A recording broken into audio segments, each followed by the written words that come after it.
Welcome back to Rub Some Dirt on It. I'm your host, Coach Brian, and today I'm here to welcome Hein, who is the sports director for the Downtown Columbia YMCA.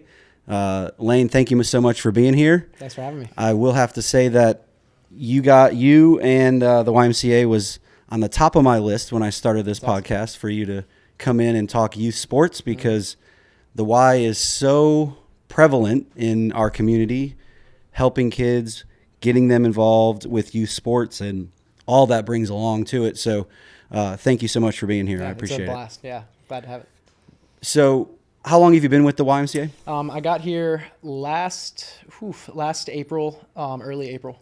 Early April. Yeah, so I'm coming up on my 2 years almost. Yeah. Year and a half. Yeah. Wow. It's been a lot of fun. So. Well, I will do some bragging on you at the top of this is I've gone through a lot of sports directors over the last 5-6 years, and you are the best one. Well, thank so you. far. I appreciate that. And you're doing a great job, and I know it's not an easy job, and just really appreciate all of the effort you put in, and just everything has been really great having you on board. I appreciate it. Yeah, coaches like you who are willing to go the extra mile definitely make it easy on me. So I appreciate that as well. So so we just finished up soccer, and now we're rolling into flag football. Let's talk about soccer. Soccer is a huge element of what the YMCA does. How many kids are typically in the organizations we start at 3 years old or 4 years old? 3 years old all the way up through 15. So 3 to 15, that is a huge, yes, very much so. Huge gap there. Yeah. So how many kids typically in the spring and in the fall? It's rough. It's pretty similar actually. My first season, I believe we were roughly at 1,000, and then since then it's gone up. Last spring was our biggest. We had like 1,130, and then and then this fall we had 1,050, 1,060. So. Where do you see the drop off? The 10 and 11, I would say there's a decent drop off once you get to that age group. But why do you think that is? I think a lot of kids end up getting into middle school ball, start taking the travel route, stuff like that. But and then 12 to 15s is the largest drop off. Like for soccer, for example, I think we had 11 total teams in the 10 and 11s, and then once you get to the 12 to 15s downtown we had 4. Wow. So do those 4 teams always just round robin play each other, or do you have them going out to the other organizations? Yeah, depending on how the other organization looks, like if it's needed, we'll do it. If we have 4 teams and the other organization doesn't need to do any cross play, we'll just play those 4 teams a couple of times. At that age too, a lot of the coaches know each other, so it's pretty good competition. So they don't mind as much as in the younger age groups having to play teams a couple of times over. But it's a lot of fun with the 12 to 15s. What was your question again? Sorry. I was just kind of curious on what the numbers is, how big the league it really is. Yeah, so the 8 to 9s last season, it was the biggest that I've had it. I want to say it was 12 teams. And then where we actually get the biggest boom, about a little over half of our registrants are 3 to 5-year-olds. So we had 12 3-year-old teams and 22 4 to 5-year-old teams. Wow. So, that's the future. So I think that's awesome. Yeah, it's just keeping them in it the whole time. Because they're all testing it out, seeing if they like coach, it. Yeah, that's great. So what would you say like the YMCA's philosophy is on youth sports? Everybody to learn the sport, develop team chemistry, and mainly have a good time. There's a lot of registrants come in not knowing hardly anything about sports, and that's the beauty of the YMCA. It's not something that you necessarily have to jump into, and you have to have a certain level of knowledge on things. It's kind of like a beginner league per se. Now, when you get into older age groups, it becomes a little more competitive, as I'm sure you know. Yeah. But yeah, I would say the emphasis is 100% on fun and learning how to play team sports and cooperate with other kids. So, what did you go to school for? I originally went to Midlands for business, and I didn't really know exactly where I wanted that to take me. So I got out of that while I was still had a little bit of money. And then I was a kitchen manager for a while, actually. Okay. Yeah, and I worked out at the Y for a long time, and I knew a lot of the people that worked there pretty well. So one day I threw a shot in the dark and found something I really enjoy. So Oh, wow. yeah, That is awesome. yeah. So What's your favorite sport? football, 100%. That was my big sport that I played, and I'm pretty in tune with college still. The NFL rule changes over the years has gotten me out of it a little bit more so than college, but I'm still an avid college fan. And my dad went to Georgia, so I spent a lot of Saturdays growing up in Athens. Okay. And so that's my team, and I'm a ride or die dog fan for sure. All right. That's good. What draws you to the youth sports aspect of it? Well, honestly, it keeps you. You young. don't have any kids. You're a young right, guy. Yeah, it keeps you young, and I know that's funny to say as a 25-year-old, but it just reminds me. I played out at Crooked Creek Park in Chapin, Okay. and that's where I grew up. So, youth sports just had such a large impact on me growing up, and I want to create that same effect for kids as well. So, and it's a good gig. I spend half my time in the gym, half my time out at the fields, and so I get a lot of good sunlight. So. Nice. Free workouts. Yeah, 100%. Yeah. Well, you're really busting it sometimes. You're constantly running around and I got to go to this. I got to go to that. That stems from my background in the kitchen, just always running around, you know, trying to keep stuff straight. So we roll right from soccer into flag football. yes. So how many teams, how big is the So football right now? is smaller than soccer, but it's still a pretty good number. It's about 480, coming up on 490, because as registration is over, we still try to get in as many as we can. Wow. Because we just don't like turning kids away. So 490. I will say the makeup of football is a lot different than soccer. How so? The 3 to 5s, there are only 6 teams this season, and you see a lot more 8 to 9-year-old, 10 and 11-year-old teams. And I think that just speaks to, there's kids don't Age really and get maturity. and kids don't really get into tackle till middle school, around that age. So it's a good last chance to play recreational flag football, I feel like. Mm-hmm. And our 2 biggest divisions would be the 8-9s and 10 and 11s, which is the almost opposite for soccer. Yeah, and I mean, younger than that, 6, 7s, it's even hard, but certainly youngers in the 4, 5s. Yeah. It's just, hey, can you hold this ball and run that direction? Okay, good. Yeah. There's not much football's to a it. little harder to teach a 3-year-old than soccer, because Mm-hmm. soccer, as long as you get them kicking the ball, get them moving, In the they're right having a good direction. time. Yeah. But, yeah. How much interaction do you do with the other, like Northwest and Jeep Rogers? How much interaction do you guys? We actually interact quite a bit.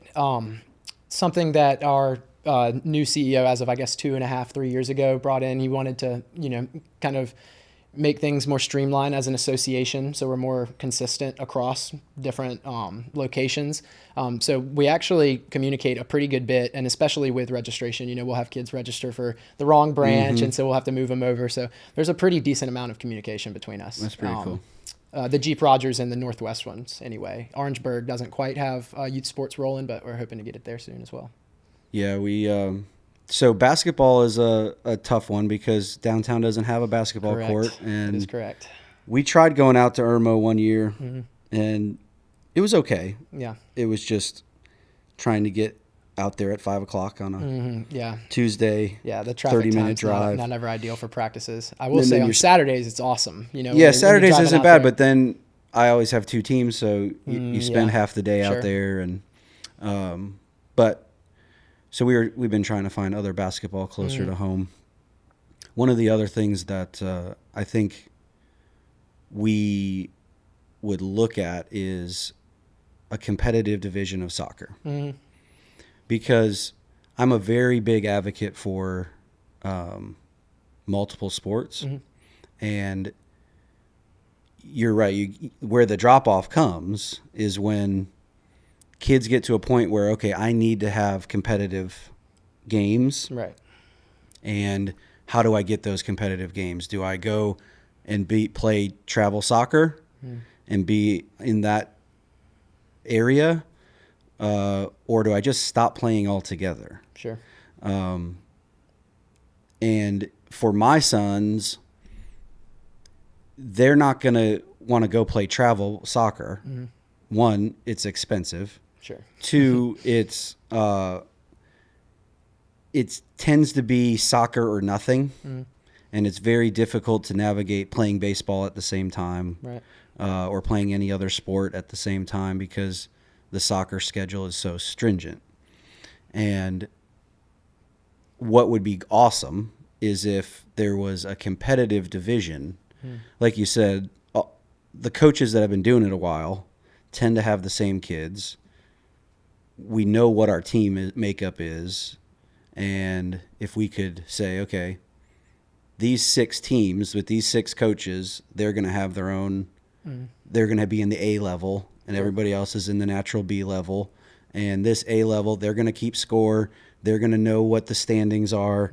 We're going to do a playoff tournament at the end of the season, figure out who's the champion, and allow them to have that competitive games on a regular basis rather than the random schedule. I got 12 teams. Like, it's fun to win every time, but at the same time, Kids got to learn something. The kids have to learn something, and if you feel bad for the other teams, and then you don't feel, it's hard because I've been on the other end of that where you're getting blown out by 10 goals. Sure. So, and I don't have any resentment for the other team.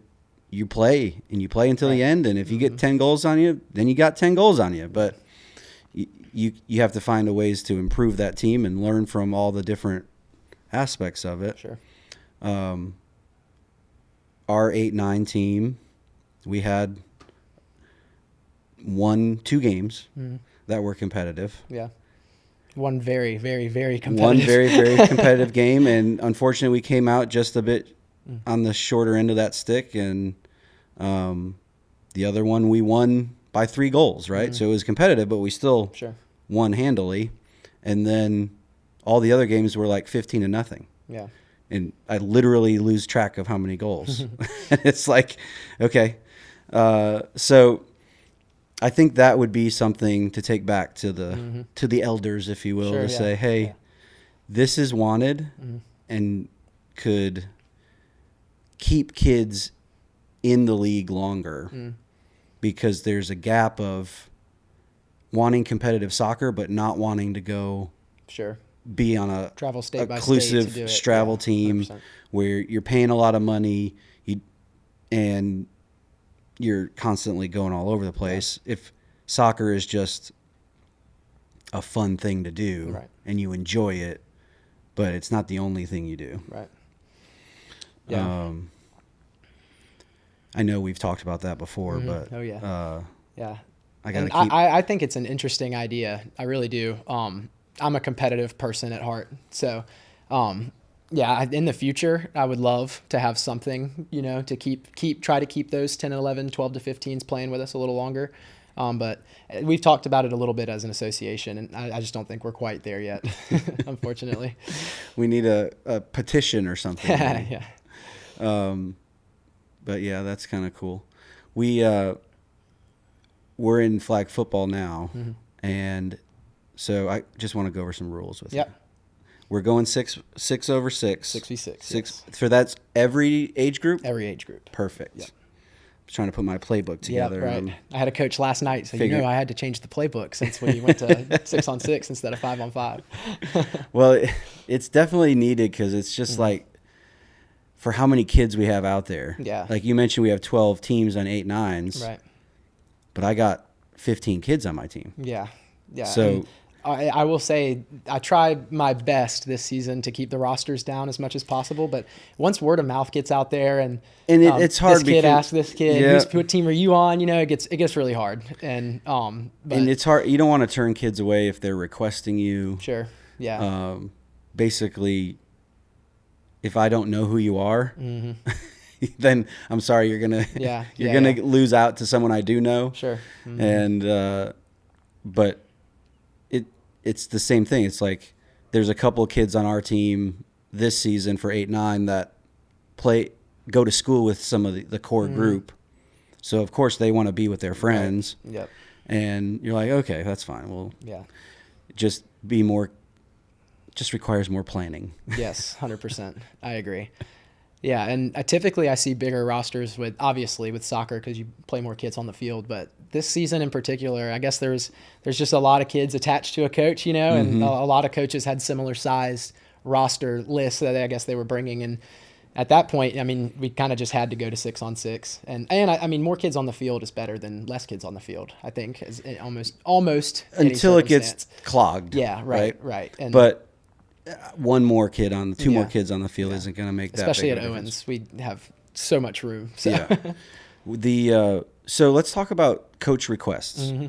I know there are some people who are fans of it, some people who aren't fans of it. Correct. Mostly the people who aren't fans of it are the ones that are getting blown out because the people who are fans of it, they put their kids on the same team, or the coaches stack the deck. And, I certainly will admit that I'm calling parents to say, hey, you're signing up for flag football, right? You're going to be requesting me, right? Because I'm counting on your kid because I know they're fast.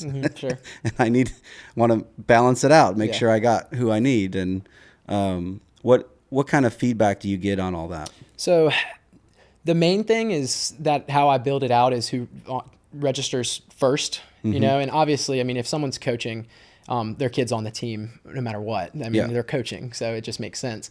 But I try to start with the people who register first, and once I start seeing coaches' names pop up frequently, start letting them know who's requesting them and everything. And the fairest, as I don't know these kids, I'm knowing them more and more as the seasons go on, but I don't know who's the tallest kid in the grade or who's the fastest kid in the grade. So it really is who gets to it first, which isn't always ideal, obviously, and that goes to having the competitive league a little bit. That I think it would be a benefit because you could kind of plan around that. The newer teams, the kids who registered later and maybe didn't request anybody, versus a team that has had kids together for 5 seasons. So, but I like to put it on myself instead of the coaches as to who does or doesn't get on a team because I mean, like I said, y'all know them. I don't.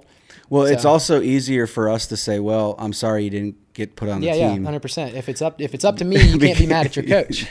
Or for prospective coach. Yeah. But the element of that is there is a little beauty in having a team full of kids you don't know. Sure. Right? So like my 10-11 football team we had practice for the first night, and half of the kids I had no idea who they were. The other half I did know. Sure. Because they're friends of my son or had them in baseball or whatever. Typically that's how it works. They're coming over from another sport. So it was fun to like, okay, what's your name? Okay, what's your name? Nice to meet you. Let's see if you can, it's more of an evaluation, kind of like, hey, what kind of skills you got? What kind of, are you going to listen when I'm talking? Are you going to be doing the things that I'm asking? Are you going to be resistant? It's also great for the other kids on the team that don't know each other to make more friends. 100%. Yeah. And that really is a benefit to those random I agree teams completely. Where it's just a bunch of random kids. You expand your circle of friends, and I certainly feel fortunate because of the different leagues that my kids play in. They have their Trenum friends, they have their school friends, they have their soccer friends, they have their baseball friends, and it just kind of mixes all up. And then we have something like we have in my 8-9 team where we got school friends, we got baseball friends, we've got soccer, everybody. It's all mixed together, and now everyone's playing together, and it's just really kind of fun to see that. It is, yeah. And that's another thing that I do enjoy is when I'm building the rosters, because I don't know the kids, but I try to look and see what I can pair with what, like you have the option to say what school you're going to. So I try to pair kids with the same classmates if you can. And there's been a lot of cool scenarios where, kids get out to their first practice and they had no idea who's going to be on their team. And they're like, oh, it's so and so, and like they're in the same class, and like 4 of them are all on the same team. So it creates some cool moments. And my dad was always, he coached a lot of our teams growing up, and he was always very big on me and my brother could bring one friend with us, and then the rest of us were new because we're meeting new people. And I enjoyed it a lot. There were a couple of seasons where we weren't great, so I didn't enjoy it as much. Right. But my best friend to this day, that's how I met him. So, when it doesn't work out and a kid doesn't get on a team that they requested or something like that, I really try to encourage.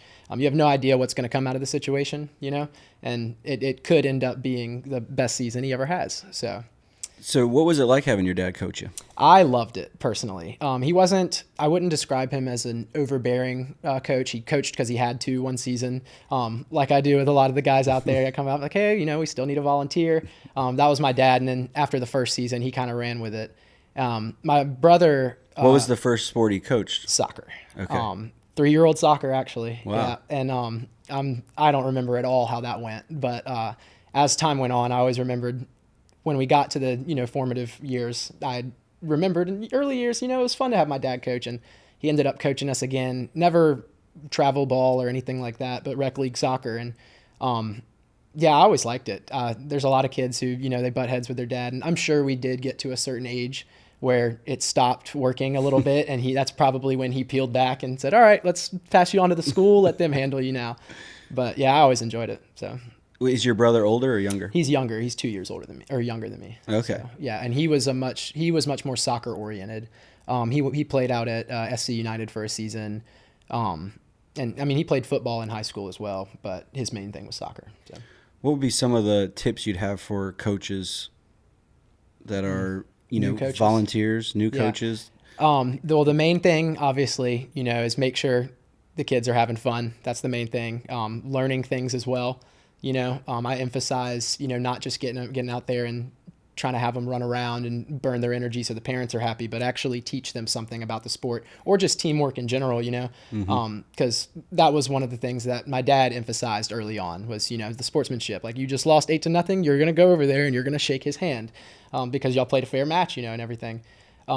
So I would say the main thing is making sure, their head's in the right spot, and then you're not doing it to just win a bunch of games. But we have a lot of great coaches at the Y. And that's one of the biggest things I brag on because, without the coaching base, it would be an extremely difficult job. Well, you wouldn't have a league. Yeah, right. Bunch of kids running around doing it. 100%. Which is something that's been brought up on this couch before, which is our society has become so scheduled, right? We have all the different organizations, all the different sports is just constantly scheduled. So kids from the neighborhood don't just get together and play soccer or play baseball.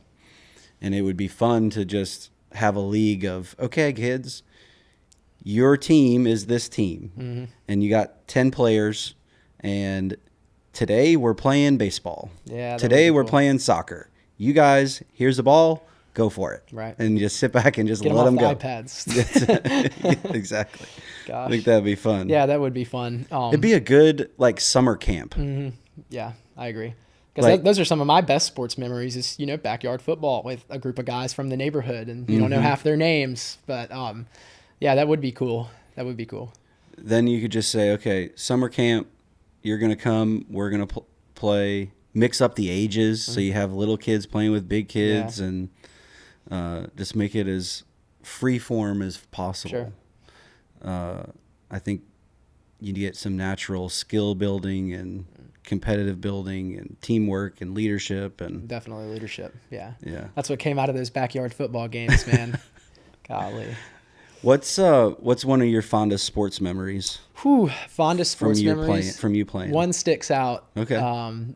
So I went to Chapin, and our rival was Mid Carolina, and we were down one season. And I was younger, so I was on kickoff team. I didn't do much. My role wasn't very large on the team at that point. But I was on kickoff, and I was on the hands team for onside. And so we were down a couple of scores. Our punt returner ran one back and got the crowd electric. And so we're kicking off, and we're doing an onside. And as we're lining up, I'm like, oh my gosh, this is supposed to go exactly in line with where I'm running. And it did, and it went 10 yards, and I fell on it and everything, and we ended up going down and scoring again after that. So you got the onside kick? I did, yeah. Nice. Yeah. And it wasn't much, but I felt like a superhero for a day or a week or whatever it was. So I would say that was probably my fondest. That's pretty cool. That's a good one. Yeah. What about you? You got a fond sports memory? Ooh, well, I got a lot of them. Mm-hmm. We'll go back to high school. So this is a fond memory from when I played in high school. We played at a small school. Like, I only had 160 kids in my entire high school. Oh, wow. 44 of them boys were on the team. Nice. So, like, cut that in half. You got 80. And over half of the boys were on the football team. So we played a lot of random schools, like a prison. Oh, wow. You remember that movie with The Rock? Oh, yes. So that type of That's interesting. prison school, we played against them. That's crazy. We also played against an orphanage. We also played against these two really wealthy private schools in Illinois. Like, it was kind of a smorgasbord of small town That's interesting. football. But all really good competitive games. And so Northwestern Academy was this private school, north side of Chicago. They, at the time, this coach, Randy Walker, was the head coach of Northwestern. And I wanted to play college football. So what I did was I faxed his office a letter and said, hey, Coach Walker, I'm interested in playing college football. I know you'll probably be paying attention to your son on the other side of the field because his son was on the team. But I'd really like for you to check me out because I'd love to play for you guys. And so when we got to the game, I went out for coin toss as the captain, and the other captain on the other team was like, hey, Coach Walker got your letter. So not only did he get my letter to saying, hey, come watch me, I'm really good, he also told his son, who then told everybody on their team. It's crazy. But I was like, all right, cool. And I proceeded to put up 312 yards rushing and 4 touchdowns that game. Best game ever. And I was like, yep, that's right. That's awesome, man. So I broke our school record for most yards in a game, which is already my record, but 312 yards, something like that. Solid. That's a solid game of running.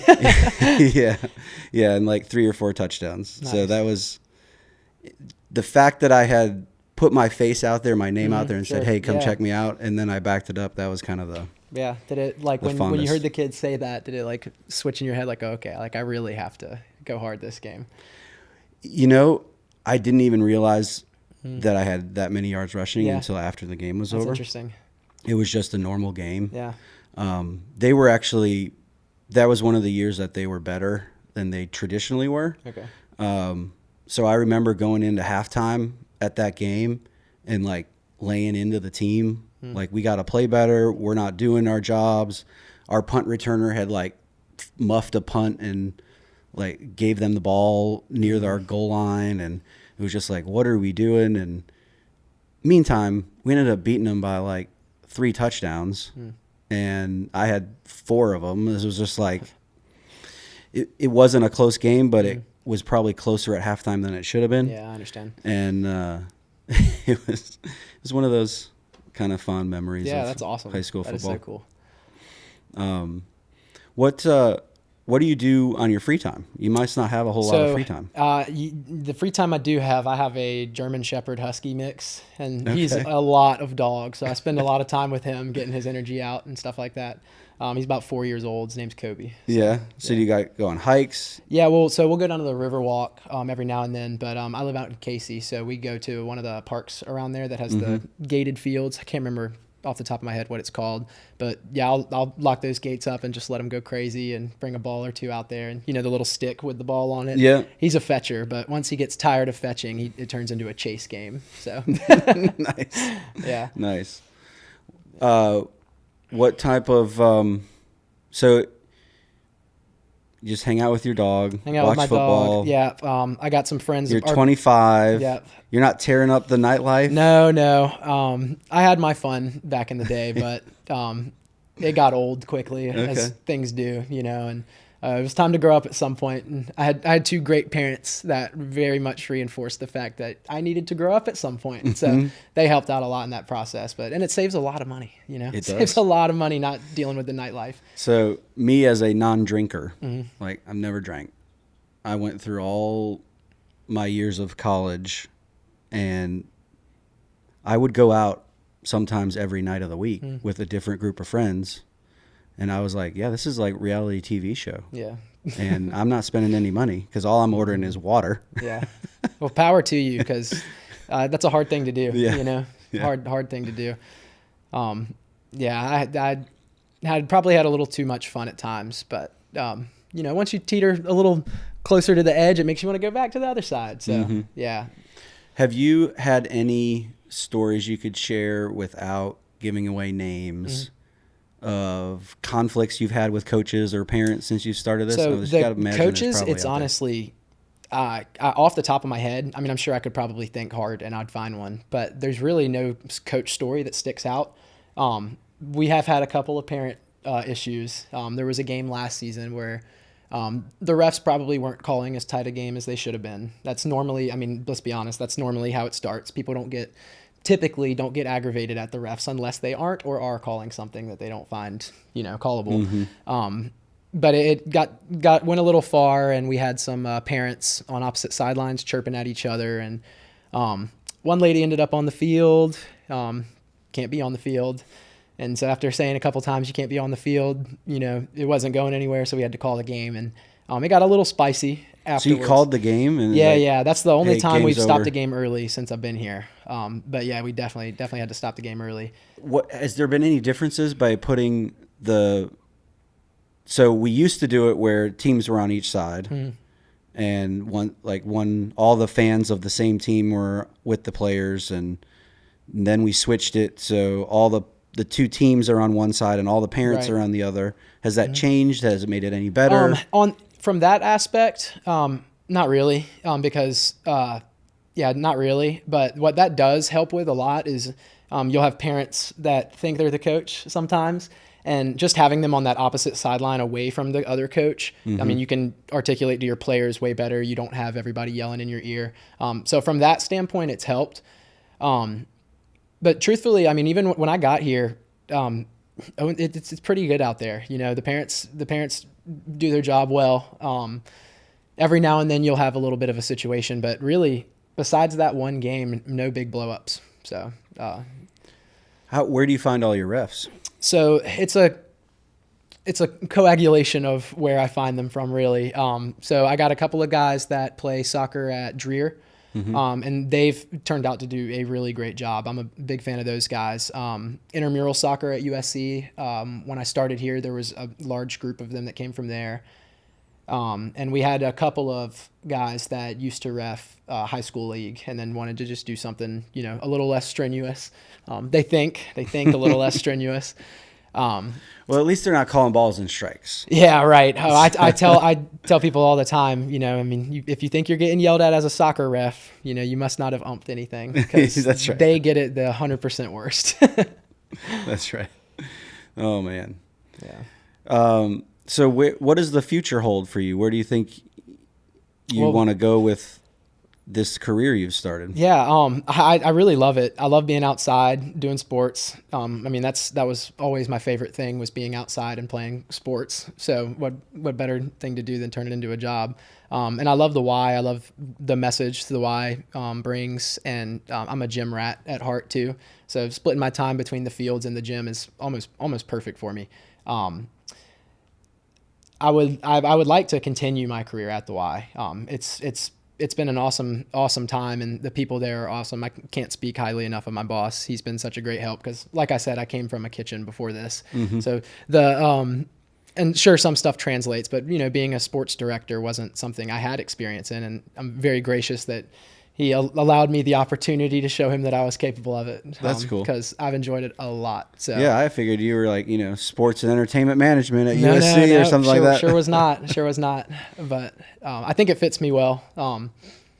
And I'm a kid at heart too. So, being out there with them all running around and everything, it's just a blast. So you did coach. Do you ever get out there and coach yourself? So or? it's not by choice. There's been situations like last season. I had a 4 to 5 year old soccer team that the coach fell through last second. So I ended up coaching that team, and we learned a lot. There weren't a lot of goals scored on our end, but what did you learn? What do you think you learned? I learned that teaching a 4 to 5 year old how to play soccer versus teaching like a 10 to 12 year old how to play soccer is vastly different. And I mean, it sounds obvious, but it wasn't to me at the time. And I get out there and I'm expecting to teach kids, this drill. I'm setting up the cones, and then I realized very quickly the first thing we're doing is all getting in a line and you're following me with the ball, and we're going to learn how to keep the ball at our feet. So, and I also kind of coached for a couple of weeks a 10 and 11 team my first summer football season. Which it was where that, I guess, false thinking came from, that I was going to be able to tell the 4 to 5 year olds, oh yeah, do this route, or on soccer anyway. Yeah. But the 10 and 11 year olds were fun. It was a good group. They were much easier to manage, I would say. They know a lot more words. It's just easier. They want to be there because right. In the 4-5s, the parents are still just throwing them out there to see if they're. And you turn around and you realize you have 3 players on the field and 2 kids are hugging their parents' leg. Yeah.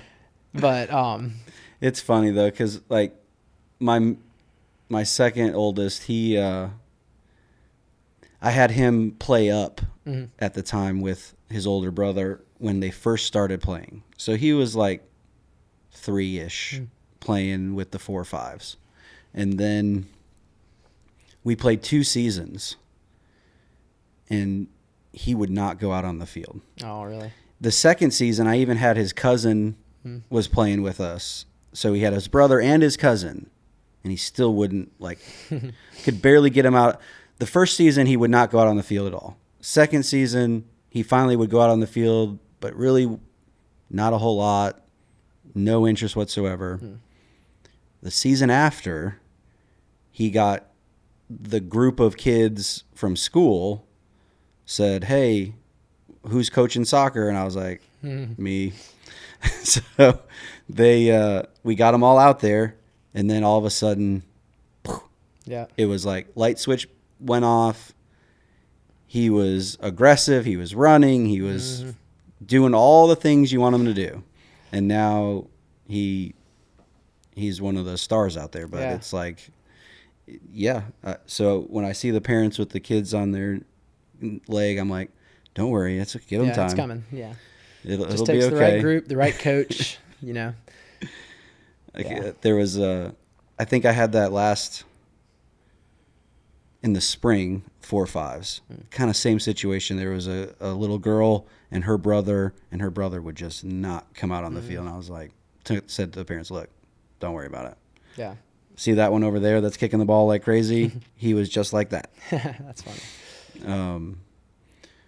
So do you have any big plans for any changes? Are there any changes coming? Yeah, there is a couple of things that I would really love to add. And I don't know how much I'm supposed to say, but I do think we will be adding a sport soon. That'd be awesome. So, I'm super excited about it. Actually. So when I log in, I see it has all the programs that you can register for.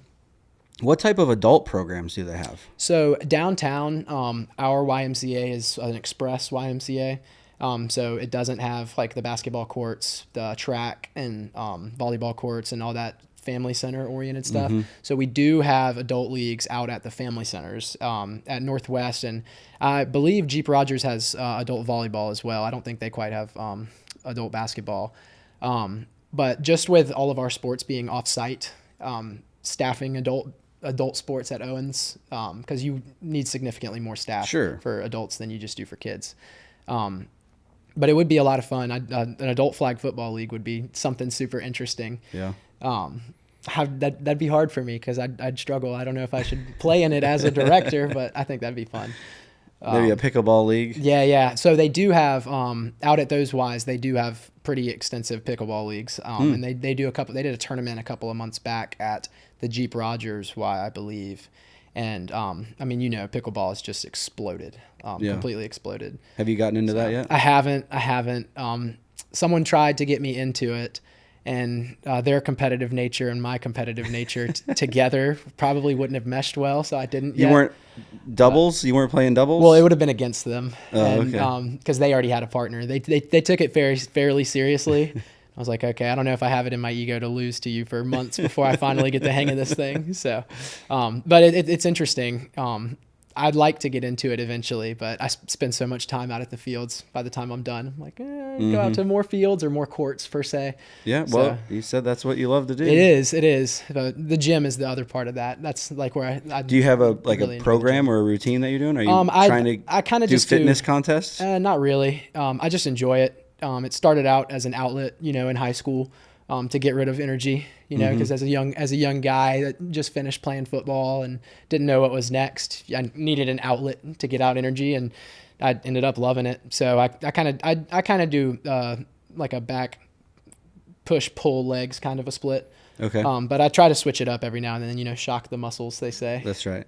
Don't get too stuck in my routine. But yeah, outside of playing with my dog, that is another one of my big passions. I love working out. So that's awesome. Well, Lane, I really appreciate you joining me today. I had a great time. I finish up all my podcasts with some trivia questions. All right, let's do it. So because you like football, okay, I'll give you some football ones. All right. Who is the one player, there's only one, who has more tackles than drops? A wide receiver who has more tackles than drops. Oh, Larry Fitzgerald. Oh, that's pretty good. Nice. Yeah. Nice. Let's see. That's a good question, too. Yeah. Very good. Which team has the worst winning percentage in NFL history? I am stuck between... Oh, gosh. I'm stuck between, I want to say either the Browns or the Lions. Those would be good guesses, but it's the Tampa Bay Buccaneers. Oh, really? Yeah. I would not have guessed that ever. Because for a very long time, they were... Yeah. Back in the creamsicle days. Yeah. All right. Last one. Okay. Which NFL team holds the record for the longest regular season winning streak? Wouldn't be the Patriots or the Dolphins. It's either the Patriots with the Tom Brady and Randy Moss or the, was it the Larry Zonka Dolphins? I know they had an undefeated season. So, yeah, the 72 Dolphins were undefeated. Yep. However, it's the Indianapolis Colts. Interesting. During the Peyton Manning era. Oh, okay. They would lose in the playoffs, sure, but then win every game of the year. Okay. So I think they probably put some streak together of had to. like, 10 in a row and then turn around and did 10 in a row the next year. More than Brady's 15? They were 17-0. Were they? Okay. Yeah, that's right. Gosh. Dang it. You stumped me there. Well, you did pretty good. I thought that Larry Fitzgerald one was a good one. I'm glad I got one. That was a good one to get, too. That was a good one to get. All right. Thank you so much. Cool. Yeah, I appreciate it, man. Yeah. That's all we have for today on the Rub Some Dirt On It podcast. Tune in next time and be sure to like and subscribe. Thank you.